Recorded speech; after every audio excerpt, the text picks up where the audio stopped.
Minister, thanks for your time. Thanks for having me, Leigh. Why wasn't a cost-benefit analysis done of Snowy 2.0 before it was commissioned? Well, it has been done.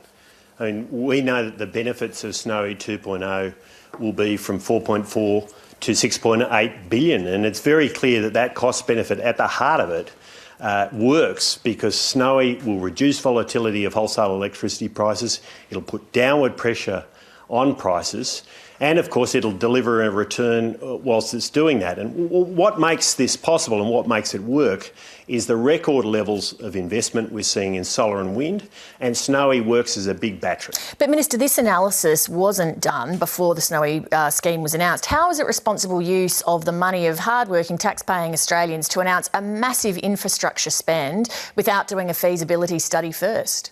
Leigh, we made our investment decision after we'd done a cost benefit and after we'd done the feasibility work. Now, the feasibility work was done in December 2017 and the cost came out at 3.8 billion to 4.5 billion and the cost benefit we know now is 4.4 billion to 6.8 billion. Now, the essence of this is that Snowy provides very low-cost storage. By storing energy, it can bring down the prices and it can reduce the volatility of those prices. On that point, if Snowy 2.0 comes online in 2025, how much in percentage terms will the average household power bill go down by? Well, it depends on the time of day and the time of the year, but at peak times of year, it can come down by thousands of dollars a megawatt hour. And to put this again into perspective... But that's, sorry to interrupt you, but the average person doesn't know. I don't know what a megawatt hour is when I look at my power bill. I just want to know by what percentage is my power bill going to come down by? Yeah, the benefits across all Australians is 4.4, as I say, 4.4 to 6.8 billion dollars. No, but what about that doesn't mean anything to me because my bill's in hundreds of dollars. So what does my bill go down by? It depends on how much you're spending now, but we're talking, very significant amounts for businesses, for industry and for households. Why has Snowy 2.0 doubled in cost and blown out significantly in terms of time? Well, it hasn't. Well, it has. I mean, Malcolm Turnbull said it was going to be 4 years originally. The feasibility study work was done in December 2017. The numbers were 3.8 to 4.5 billion, and we're in line with those. The commissioning will be done in 2024 to 2025, and they were times that were established during the feasibility work. Australians were originally told it would cost $2 billion, then less than a year later that doubled. Earlier this year, a contract for part of it was signed for more than $5 billion. Is there a limit to what the government will chip in? Is it not a blank cheque because you're effectively signed up to this as a key policy and therefore it has to happen? No, Leigh, the decision was made based on the feasibility study in December 2017. They were the numbers that count, and the numbers are still in line with that feasibility study. And is there an upper limit to what the government will chip in?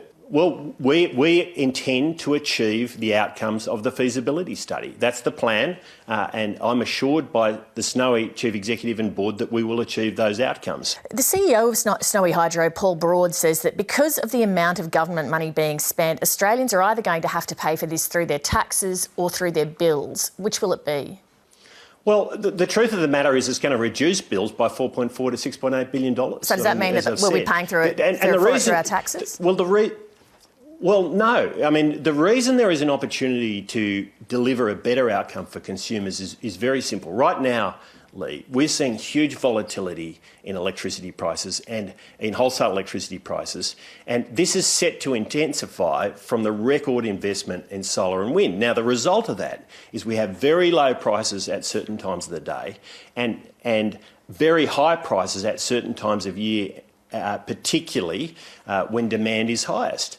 Now, what Snowy can do is store energy when the prices are low and use that energy when the prices are higher. The result of that is to bring down prices on average and to reduce volatility. But Minister, that's a very significant benefit. We're talking about government spending of a massive scale on a really big infrastructure project. Where does the money come from? Yes. It's got to come from somewhere. Well, the money comes from the investment is being made by the government, $1.38 billion in equity investment, but it delivers a return. This is the whole point. Okay, and it will deliver a return for the reasons that I've said. Is the return, therefore, I mean, what do you want then from Snowy 2.0? Do you need it to be a profitable company so it delivers a return to the shareholder, which is you, the government, or do you need it to get power bills down as much as possible, which means it won't be as profitable?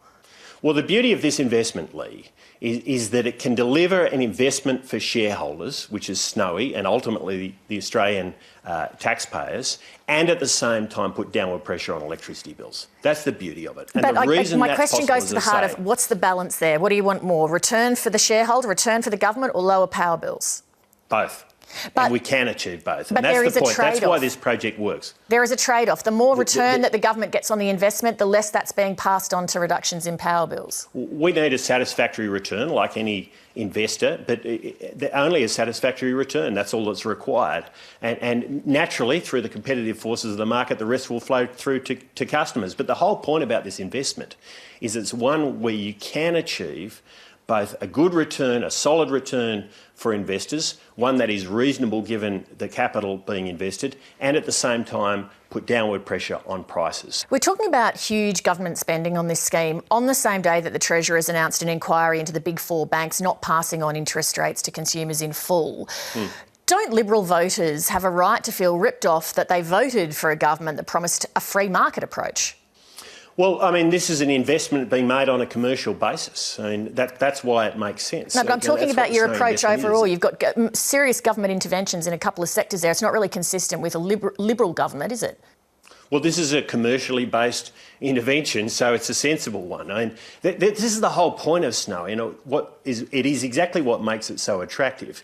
It's a commercially attractive investment because it's very low-cost storage in a system that desperately needs storage because of the record levels of investment in solar and wind. But at the same time, it delivers benefits to customers by reducing volatility and putting downward pressure on those wholesale prices.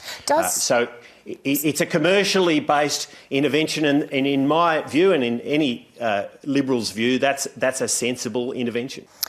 Minister, I'm sure you've got Cabinet tonight. Thank you very much for making time to squeeze us in. Thanks for having me, Leigh. Hi, I'm Leigh Sales. Thanks for watching this story. If you'd like to watch more of 7:30's stories, they are on the left of your screen. And tap on the button below to subscribe and get the latest from ABC News.